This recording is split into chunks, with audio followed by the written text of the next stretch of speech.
मैं देवों के देव महादेव के चरणों में प्रणाम करती हूँ और मैं गौरी पार्वती माता भवानी के चरणों में प्रणाम करती हूँ। गुरु भाई बहन लोग, आज आप लोग को मैं माता रानी के भजन सुनाने वाली हूँ।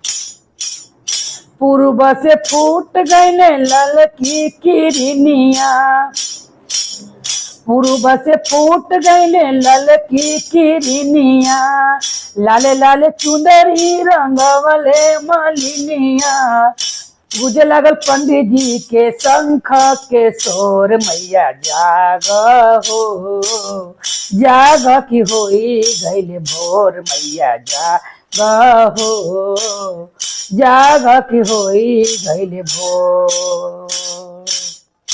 बड़ी देर भइल माई खोल दी केवारी, बड़ी देर भइल माई खोल दी केवारी, भक्त लोग करताते रउआ गोहराई, बड़ी देर भइल माई खोल दी केवारी, भक्त लोग करताते रउआ जयकारी।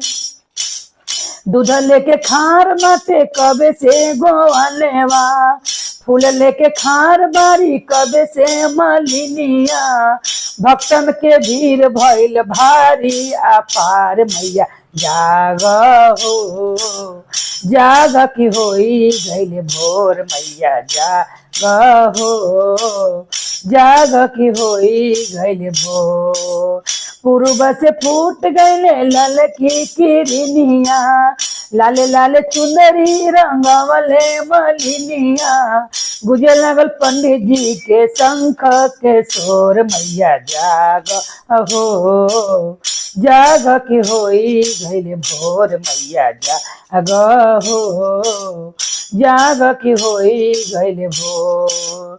बड़ा देर भइल माई खोल दी केवारी, बड़ा देर भइल माई खोल दी केवारी, भक्त लोग करताते रउआ जयकारी, चुनरी लेके खारा बाटे कबे से बजा जवा, सिंदूर लेके खारा बाटे कबे से बनियावा, भीड़ भइल भगतन के भीड़वा अपार, मैया जाग हो जाग की होई गईले भोर, मैया जाग हो जाग की होई गईले भोर।